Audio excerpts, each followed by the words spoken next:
Selamat malam, selamat pagi, dan juga selamat siang bagi Sir dan juga teman-teman serta yang menonton video saya ini. Nama saya Faskoldrikus Girsang dari kelas 91 akan mendeskripsikan patung Jenderal Ahmad Yani yang berada di kota Medan. Berikut deskripsinya. Jenderal Ahmad Yani terletak di Taman Ahmad Yani Medan, tepatnya di Jalan Iman Bonjol, Medan Maimun. Patung Ahmad Yani yang kepalanya menoleh ke kiri sedangkan tangan kanannya menunjukkan ke arah kanan memiliki maksud tertentu. Patung ini dibuat oleh Ki Wiryano MH yang gambar atau foto orangnya berada di atas seperti berikut. Patung ini terbuat dari semen. Julukan dari pembuat patung Ahmad Yani yakni Ki Heru, yakni Sekar Gunung. Katanya, saya pernah mengenyam pendidikan bersama Ki Hajar Dewantara. Ya, sekitar tahun 1952 sampai 1955. Ungkap Ki Heru yang berasal dari Gunung Kidul. Beliau hijrah ke kota Medan tahun 1957 dan bertempat tinggal di Jalan Polonia hingga sekarang. Mengapa Ki Heru disebut sebagai Sekar Gunung? Karena menurut beliau, Sekar Gunung yang berarti bunga gunung dan merupakan nama salah satu karya seninya. Nama karya seni itu terus melekat selama hingga orang menyebutnya dengan panggilan itu. Nah, setelah mengetahui tentang Ki Heru, sekarang kita akan menceritakan monumen Ahmad Yani. Kata Ki Heru, monumen itu dikerjakan pada tahun 1965 dan baru selesai pada tahun 1968. Beliau mengatakan keterlambatan penyelesaian patung karena persoalan yang tidak diprediksi dari awal. Masalah hanya terletak pada pembiayaan saat pengerjaan. Awalnya, saya diminta oleh pihak panitia gabungan unsur tentara, polisi, pemerintahan, dan pihak swasta. Saat itu dana yang saya ajukan sebesar 65 juta rupiah, tapi biaya itu tak juga keluar. Akhirnya, saya membangun dengan dana pribadi, ungkapnya Ki Heru. Sekarang beliau mengakui bahwa ia tetap melakukan proses pengerjaan, bahkan beliau menggaji 3 orang sebagai tenaga tambahan.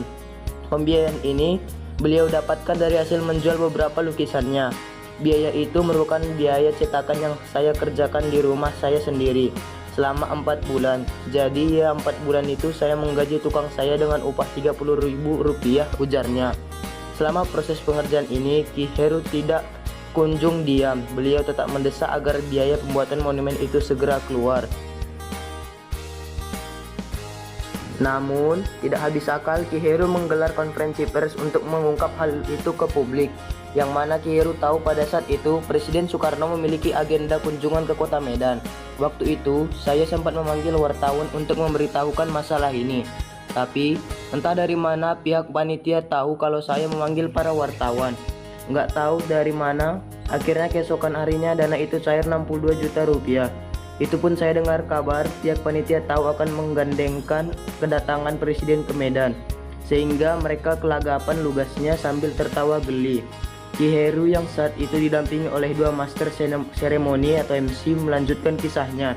Beliau bersama para panitia sempat melakukan kunjungan ke Istana Negara dan bertemu Presiden Soekarno, Hatta, dan Ki Heru menawarkan 2 pilihan, yakni Monumen Ahmad Yani dan relief yang bercerita tentang G30 SPKI. Tapi Soekarno memilih Monumen Ahmad Yani. Ki Heru menjelaskan kembali bahwa bantuan yang ia tawarkan menurut Soekarno kurang kuat.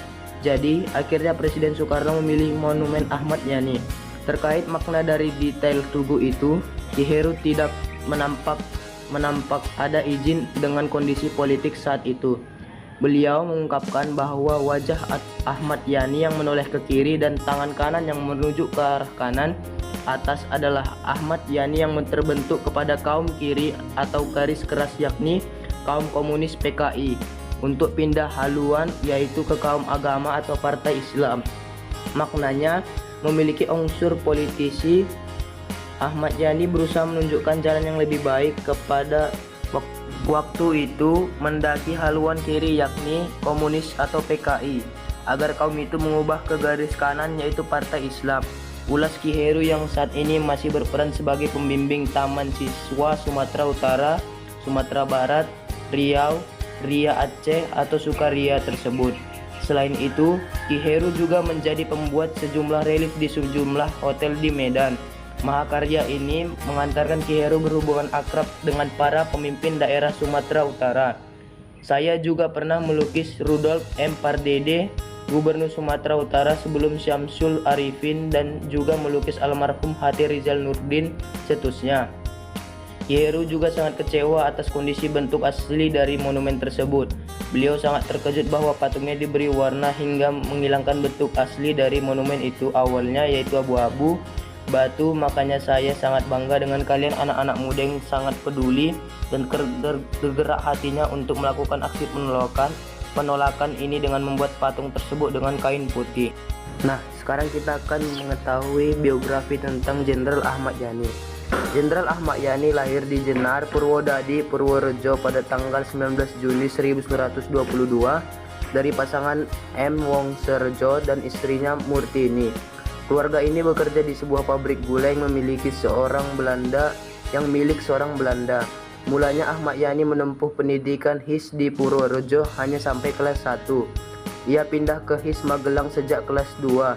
Ahmad Yani menamatkan HIS pada 1935 di Bogor dan meneruskan hingga Mulo. Ia pindah ke Jakarta untuk menempuh sekolah AMS tapi terhenti karena Perang Dunia Kedua. Pada tahun 1940, Yani meninggalkan sekolah menengah untuk menjalani pendidikan wajib militer sebagai tentara Hindia Belanda. Sebagai calon perwira, ia mengambil kecabangan atau bidang topografi militer di Malang, Jawa Timur. Tetapi pendidikan ini terputus karena invasi Jepang pada tahun 1942 di tahun yang sama. Di tahun yang sama, Yani dan keluarganya pindah kembali ke Jawa Tengah. Ketika Hindia Belanda jatuh ke tangan Jepang, dia sempat ditangkap oleh pasukan Dai Nippon di Cimahi. Namun ia bebas dan Ahmad Yani kembali ke Purworejo. Pada tahun 1943, ia bergabung menjadi anggota PETA atau Pembela Tanah Air yang dibentuk oleh penguasa Jepang waktu itu dan menjalani pelatihan lanjut di Magelang. Setelah menyelesaikan pelatihan ini, Yani meminta untuk dilatih sebagai komandan peleton atau PETA dan menerima pendidikan di Bogor, Jawa Barat. Setelah selesai, ia dikirim kembali ke Magelang sebagai instruktur pertentara. Pada tanggal 5 Desember 1944, ia menikah dengan Bandiah Yayu Ruliah yang dulu pernah menjadi guru mengetiknya. Dari perkawinan ini kelak mereka dianugerahi 8 anak. Setelah kemerdekaan Indonesia, Ahmad Yani bergabung dengan Tentara Republik yang baru terbentuk untuk berjuang melawan Belanda yang membonceng sekutu selama sebulan pertama setelah proklamasi kemerdekaan. Yani memimpin batalion tentara dan menang dalam pertempuran melawan tentara Inggris di Magelang. Yani kemudian juga mempertahankan Magelang dari tentara Belanda dan mendapatkan julukan Juru Selamat Magelang.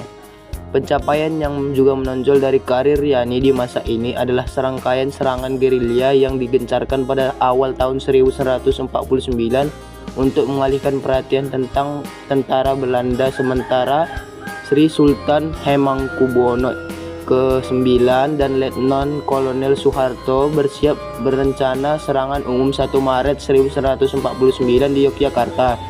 Setelah pengakuan kedaulatan Indonesia oleh Belanda tahun 1949, Ahmad Yani pindah ke Tegal, Jawa Tengah. Pada tahun 1952, ia mendapatkan tugas untuk memadamkan pemberontakan Darul Islam atau Tentara Islam Indonesia yang ingin mendirikan negara agama berdasarkan syariat Islam di Indonesia. Untuk menghadapi ini, Ahmad Yani membentuk pasukan khusus yang bernama Banteng Riders. Dalam kurun waktu 3 tahun, pemberontakan di Jawa Tengah berhasil dipadamkan. Banteng Riders juga berperan dalam hal ini seperti memberantas PRRI, Permesta, dan pembebasan Irian Barat. Pada Desember 1955, Ahmad Yani berangkat ke Amerika Serikat untuk belajar di Komando dan Staf Umum College for Level 1, Kansas.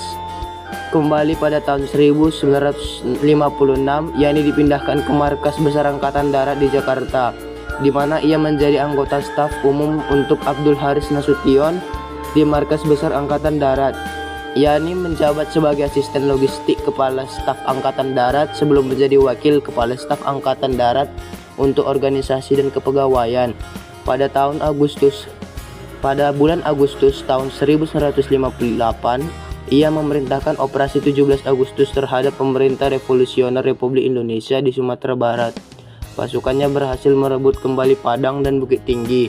dan keberhasilan ini menyebabkan ia dipromosikan menjadi Wakil Kepala Angkatan Darat kedua Staf pada 1 September 1962 dan kemudian Kepala Angkatan Darat Stafnya pada 28 Juni 1962 dan pada tanggal 21 Juli 1962.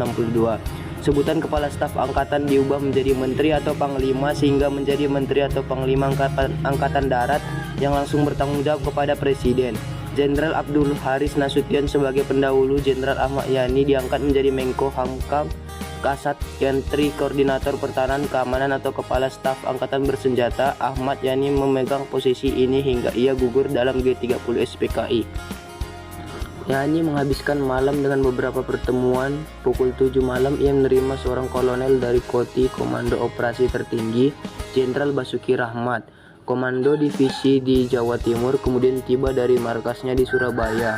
Basuki datang ke Jakarta untuk melaporkan kepada Yani ada keprihatinan tentang meningkatnya aktivitas komunis di Jawa Timur. Memuji laporannya, Yani meminta untuk menemaninya ke pertemuan keesokan harinya dengan Presiden untuk menyampaikan laporannya. Ketika para penculik datang ke rumah Yani dan mengatakan kepadanya bahwa ia akan dibawa ke hadapan Presiden, ia meminta waktu untuk mandi dan berganti pakaian. Ketika penculik menolak, ia menjadi marah, menampar salah satu prajurit penculik dan mencoba untuk menutup pintu depan rumahnya. Salah satu penculik kemudian melepaskan tembakan membunuhnya secara spontan. Tubuhnya dibawa ke lubang buaya di pinggiran Jakarta dan bersama-sama dengan orang-orang dari jenderal yang dibunuh lainnya disembunyikan di sebuah sumur bekas. Tubuh Yani dan orang-orang korban lainnya diangkat pada tanggal 4 Oktober dan semua diberi pemakaman kenegaraan pada hari berikutnya sebelum dimakamkan di Taman Makam Pahlawan di Kalibata. Pada hari yang sama, Yani dan rekan-rekannya resmi dinyatakan pahlawan dari revolusi dengan keputusan Presiden nomor 111 atau Koti atau 1965 dan pangkatnya dinaikkan secara anumerta dari Letnan Jenderal untuk bintang keempat umum atau Indonesia Jenderal Anumerta. Nah, Sir dan teman-teman dan bagi penonton video ini, itulah tadi sekedar mengenai patung Ahmad Yani dan sekedar mengenai biografi Jenderal Ahmad Yani. Saya Vasco Federikus Girsang dari kelas 91. Mohon maaf bila ada kesalahan pada saat sewaktu membuat video. Terima kasih sekali lagi. Selamat siang, selamat sore, tetap semangat. Terima kasih, Sir.